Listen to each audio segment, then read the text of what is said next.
Welcome to the Capitol News. I'm your host, Alex Kreitis. Today is May 1st, May Day, 2019. Thank you so much for joining me. I hope everyone out there is doing well today. A couple stories we're going to discuss has to pertain to an update to the Federal Reserve. I know we typically keep that to the economic podcast, but I know we were talking about that here as well, simply because the interconnectedness of everything is just too vital. So I'm going to give you guys a brief update to that. If you want a more in-depth discussion as to what took place regarding the Federal Reserve today and their policy decision, check out the Economic Podcast, episode 59B. The other story we're going to discuss is Attorney General Bill Barr. Well, he took a stroll up to Capitol Hill today and testified before the Senate Judiciary Committee. Oh, what a show. What a circus. The circus is in town, and it ain't leaving anytime soon. So, first things first, let's start with the Federal Reserve. Well, the Federal Reserve came out today, and they said, well, we're going to continue with our wait-and-see policy. We're going to continue with our data-dependent policy, and we're just going to hang tight here. We had 3.2% GDP growth in the first quarter of 2019. Of course, we said something's not right there, but nevertheless, that's the number they're feeding us, so we're just going to have to deal with it. In addition, the Federal Reserve is saying, well, right now inflation is low, but we anticipate that it is transitory, simply meaning that that's temporary, and we expect some point during this year inflation to tick up. So, if inflation starts to pick up, and it goes north of 2%, and it sustains itself above 2% for maybe a few months or whatever, well, now it looks like the Federal Reserve will not be cutting interest rates, but will either remain in a wait-and-see hold period, or they might actually raise rates. Now, I'd be really surprised if they did actually increase rates, but right now it looks like cutting rates this year is, I don't want to say it's off the table because we're supposed to be data dependent, right? You can't take anything off the table if you're data dependent. But the market sold off today, especially at the end of the day, and they sold off relatively hard. So what are the markets saying? Are they interpreting this as, well, we're not going to get our wish of more rate cuts? That's what the president also wanted. Remember, we had that conversation yesterday where he was out tweeting, look at what China's doing. They got this great stimulus package and program over there, and everything's just working out great. Yeah, let's trust the communists. That's good advice. Let's look to the Chinese for great economic advice. No, I'll take another letter. Okay, that just doesn't make any sense whatsoever. But nevertheless, that's what President Trump, he said yesterday. He took to Twitter. Let's follow the Chinese. Not good advice. Not good advice. Furthermore, he wanted to implement emergency measures. At the same time, he wants to tell everybody that the United States of America is the envy of the world, specifically economically, and that this is the greatest economy ever in the history of the United States of America. Of course, that's not true, but that's what he says. So you can't have it both ways. You can't say implement emergency measures while at the same time saying this is the best economy ever. Doesn't make any sense. So a game is being played. Again, if you want a further, deeper discussion, check out episode 59B. We definitely get into it a little bit more. And this is going to be a conversation that we continue to have here as well, because it's not going away. There's a game being played between the president, this White House, and the Federal Reserve. Who wins out at the end of the day? It's going to be interesting to see. I mean, we have an election year, 2020, coming up. The economy is going to be front and center. The president has taken ownership of this economy. He's taken ownership of the stock market. If the economy and or the stock market turns south and it rolls over, he's already set the stage to blame the Federal Reserve for it. He's going to take all the credit, as he has since he has been president-elect, for a great economy, a great economic turnaround. But if this thing does go south, either the economy and or the stock market, he's going to say it's the Federal Reserve's fault, because he has it in writing, he has it in tweets, he has it in official statements from the White House, the Office of the Press Secretary. He has it in off-the-cuff remarks when he's talking to reporters outside of the White House. Yeah. Look, the Federal Reserve should have cut interest rates by 50 basis points. No, that's not enough. Let's do 100 basis points, a full 1 percentage point to the downside, and implement emergency measure, quantitative easing, round number 4. Okay? Makes absolutely no sense, but he can say if this thing turns down, look, I told the Federal Reserve what to do. My economics team told them what to do. They didn't listen. They wanted to remain independent. See, they should have listened. So this is how Teflon Don is positioning himself to get away from it.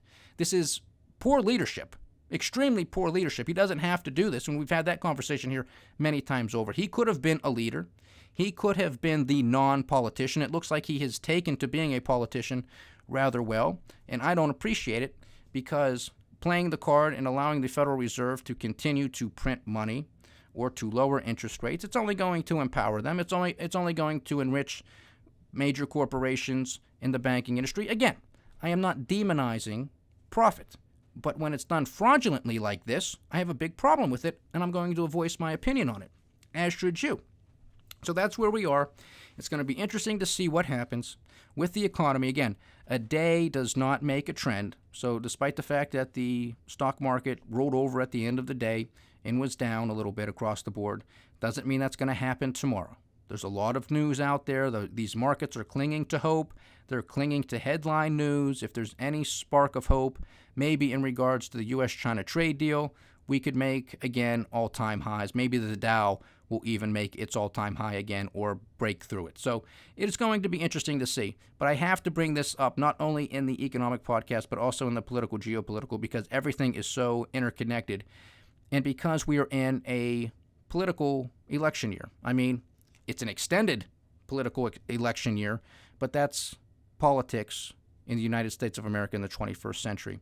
So stay tuned. It's going to get interesting, and we can expect the president to continue to tweet and make statements in conjunction with his economics team out there that is just calling out the Federal Reserve. So stay tuned on that. Now, getting to Attorney General Bill Barr and his testimony today before the Senate Judiciary Committee. Well, this was a whopper. I mean, I didn't watch the whole thing. I'm sure some of you may have caught it on the news. It's a circus. There's no other way to describe it. And it was such a shame that the Attorney General doesn't want to testify tomorrow before the House Judiciary Committee. And, of course, that's going to upset Chairman Jerry Nadler. You know, little Jerry Nadler, of course, he ain't too little, folks. I mean, he's a fat boy. He's a big boy. Jerry Nadler getting fat off of the tax money that we sent his way for his salary. Pretty interesting, but that's par for the course. So he's going to throw a hissy fit, Jerry Nadler, and a whole bunch of other Democrats, and everybody will say, look, what's going on here? He can't do that. They're going to say, we're going to hold him in contempt, and that's going to be another story, another part of the soap opera, another part of this three-ring circus. But getting back to the testimony today, this was partisan. No ifs, ands, or buts about it. And that was to be expected. It would have been a great welcome surprise if the Republicans and the Democrats could have worked together and asked some very constructive questions and enlightened the public as to what was going on with how Russia was trying to intervene in our election process. But of course, the Democrats couldn't do it. They didn't even want to talk about the Russians. They didn't want, so much as it had to deal with collusion or conspiracy. If it had to do with obstruction of justice, well, they were all over it. This is what I was telling you was going to happen. This is what they are hanging their hat on. This is why we continue to have other investigations taking place, whether that's through Jerry Nadler, whether that's through Maxine Waters, Elijah Cummings, Adam Schiff. You know the names. Makes no difference what committee it is, especially in the House, because the Democrats have control of the House, and therefore they have the ownership of the chairmanship of all of those committees. So they get to decide what takes place. That's the perk of being the majority party in the House, just like being the majority party in the Senate. So right now we have Republicans in control of the Senate, and likewise we have Senator Lindsey Graham of South Carolina as the chairman of the Senate Judiciary Committee. So one of the most disgraceful things that I heard today, and there may have been others, but this is what I had personally heard, was from Senator Hirono from Hawaii. You remember this beauty? She was also rather vicious when it came to Judge Brett Kavanaugh, his hearing to become a justice on the Supreme Court of the United States. Remember this? He was guilty as sin of being a rapist and a gang rapist as far as Senator Hirono was concerned. There was no trial. There was no jury. There was no evidence. There was an allegation, And Judge Brett Kavanaugh was guilty. Not innocent until proven guilty. He was just guilty because there was an allegation, and because this guy is a conservative, and because he was appointed by President Donald J. Trump. That's why.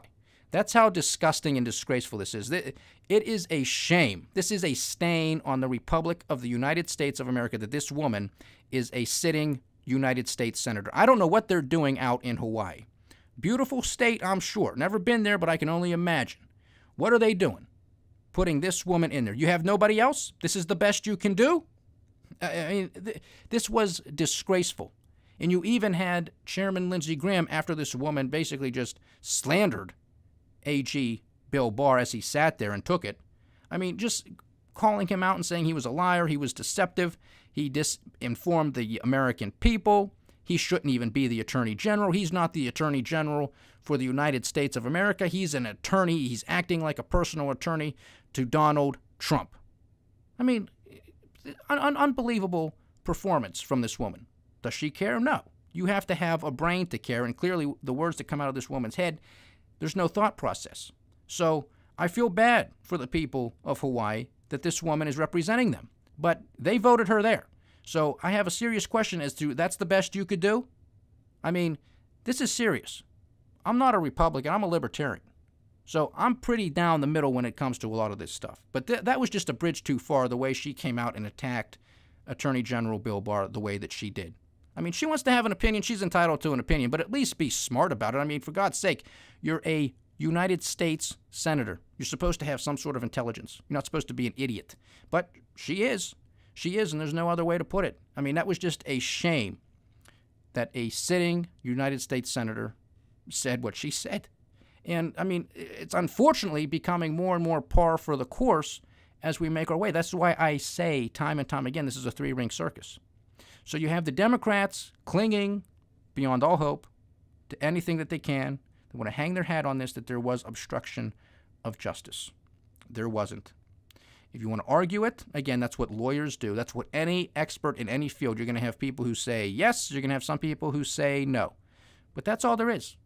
That's all there is, and it's never going to be concluded, because you're not going to have Bill Barr, the Attorney General, change his mind and say, oh, you know what? I'm going to change my mind, and we are going to indict President Trump. We're going to do it. I made a mistake. You know, we should indict him on this stuff.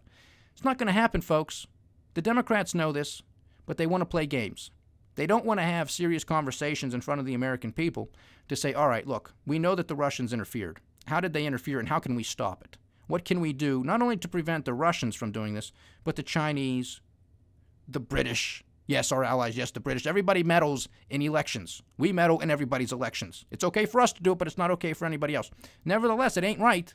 So we should have a proper defense, some sort of system in place to understand how we can deter it and deflect it, okay? And how we can maybe bring those people who are doing something that is interfering in our election process, bring them to justice. Were those the questions that were asked by the Democrats? Of course not. It was the questions brought forth by the Republicans.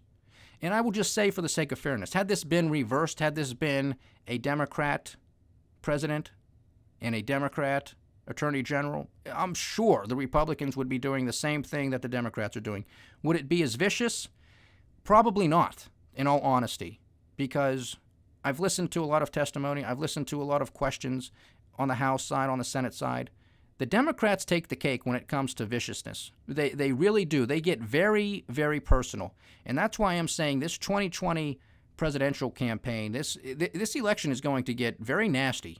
It's going to get very interesting. So sit back, kick your feet up, have some popcorn ready, because it's going to be entertainment for those who are already fans or plan on voting for President Trump, because it's just going to be sport watching how these Democrats go for the jugular on each other, because they want to be the president of the United States.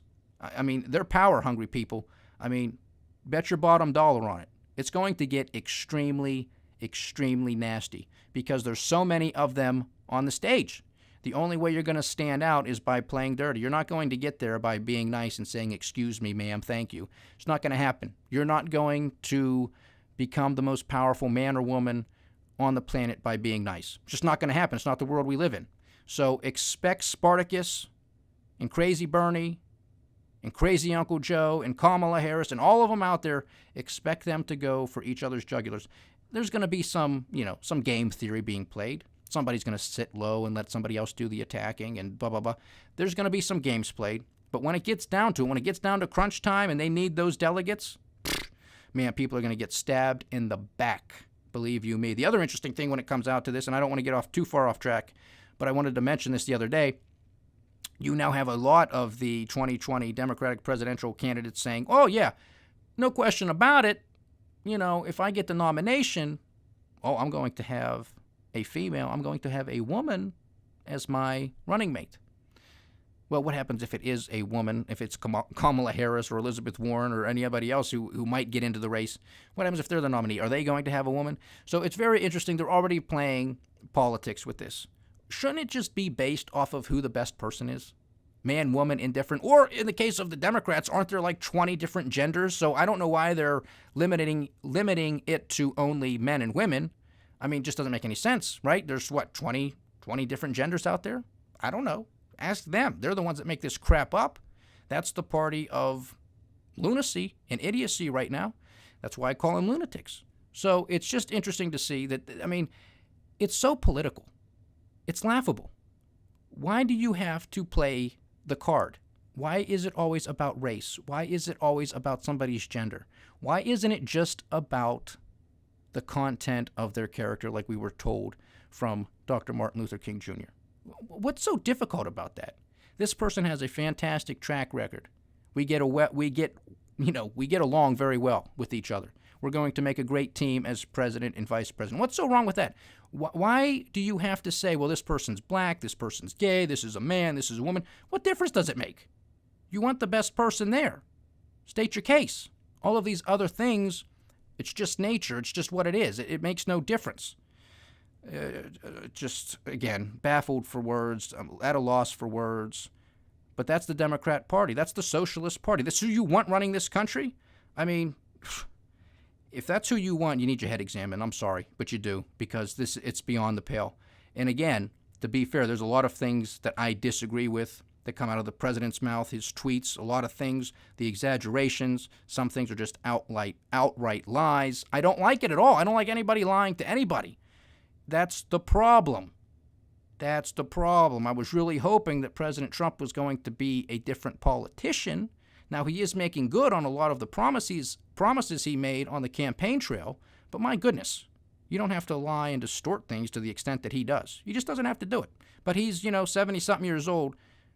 That cheetah ain't changing its spots, so we'll see what happens. But getting back to the testimony of Attorney General, and I like this guy. I really do. I don't know him very well. I haven't done a lot of in-depth research on him, but just given some of his speeches and comments and his testimony, this guy is like, I don't care. I mean, I'm here to do a job. I'm going to do it. I understand the game that's being played. I was brought up here on Capitol Hill. Okay, that's the right of the Congress. They have a duty to do oversight. They have to ask questions. This is a huge case. The American people have the right to understand what took place. He disclosed the documents. Of course, some of it was redacted, but the vast majority of it was not redacted. And then he gave another version to select members of Congress. So, I mean, what else do you want from this guy? So he gets up there, and he knows what he's getting himself into. He knows the Republicans are going to be nicer to him, obviously. They're going to have questions that has to deal with actual structural issues. How can we prevent the Russians from doing this again, and other nations around the world from interfering in our election process? And then he also knew he was going to get bashed from the Democrat side. And he did. He did. He sat there and he took it. He knew what he was getting himself into. It's not that he just sat there and took it. I mean, he fought back a little bit here and there. He knew when to throw a hook, an uppercut, and he did. I mean, because some of this stuff is just laughable. Even Kamala Harris was asking some really stupid questions. I mean, this woman's supposed to be an accomplished prosecutor, and I'm sure to some extent she is. But, I mean, some of these questions were just like, come on, I'm not even an attorney. You're seriously asking some of these questions in regards to, one of the questions, if I'm remembering correctly, had to deal with her asking Attorney General Bill Barr if he actually went through all of the evidence that Bob Mueller and his investigative team went through over the course of 2 years? That was a question she asked him. And he said, no, I didn't go through all of the evidence. He said, I trusted the special prosecutor and their investigative team in all of the evidence that they accumulated, all of the interviews, all of the documents, anything that they wanted from the White House, interviews of witnesses and some of the people that they put behind bars and this, that. I mean, they trusted the memo, they trusted the summary, and they made a decision based off of that information. I mean, do you really expect Bill Barr to go and Deputy Attorney General Rod Rosenstein to go through 2.5 years worth of evidence? I mean, we never would have got this report out. Weren't the Democrats complaining that, well, come on, we want to see the stuff. We know this guy's guilty. We know we got to impeach him, so let's just get out with the information. Of course, it was a big nothing burger, and now they're, hanging their hat on obstruction of justice because there are some things that are out there. I mean, Senator Harris, that's the best you could do. That's the best question you could ask him. Did he look and review all of the information? I mean, that's what you call the chain of command. You have people beneath you. They do the grunt work. They put things together, and you say, okay, well, this person is in charge of this because they're a competent person. That's why you have a special prosecutor. That's why you spent $30 million over the course of 2 years to have a report, to go through all of the evidence. That's what they did.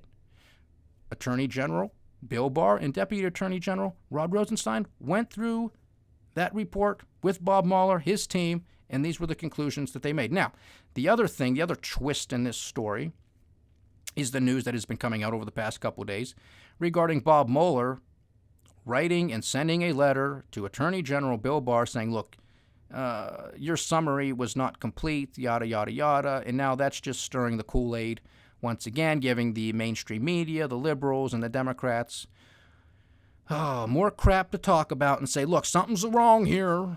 Attorney General Bill Barr, he's hiding the truth. He's lying. He's deceiving the public. Look, he is not the Attorney General of the United States. He is the Attorney General for President Trump. He's acting like a personal attorney. Get out of here with this crap. We got serious issues in this country. And the other thing that I liked about the testimony was the fact that Bill Barr was asked a question regarding investigating the investigators. And he said, oh, yeah, we're doing that. We're looking into that. We have the Office of Inspector General. That report's coming out. He's looking into some things specifically around FISA. And that's what we've been telling you, folks. That's what we're waiting for the president to come out and disclose and declassify information surrounding FISA. This better happen sooner than later because I'm on pins and needles, to be honest with you, because I can't take all of this crap with the Federal Reserve and the president and his economics team coming out just spewing nonsense. I can't take these markets acting so irrationally, completely decoupled and disjointed from the underlying economy, even the global economy. I mean, we are in the world of Oz. I'm getting sick and tired of it. There better be a justice system that is a single justice system, not a two-tier justice system, and there better be an economy that is able to work and find fair value. I know I'm living in the land of Oz if I believe that. Thank you so much for joining me, ladies and gentlemen. A lot of news is going to be coming down the pike, believe you me. And it's going to be interesting to see if Bill Barr does a 180 and does go forward and testify before the House Judiciary Committee. One of the main reasons, real quickly, that he stated that he doesn't want to go before the House Judiciary Committee is because he isn't going to be questioned solely by members of Congress, but he's also going to be questioned by staff members of those members of Congress that sit on the House Judiciary Committee. And he's I'm just not going through this. So we'll see if that changes. I'll keep you updated. Thank you so much for joining me. Please like, share, subscribe, get the word out, leave your comments. We would love to hear from you. This is the Capitol News. I am Alex Karitis. Godspeed.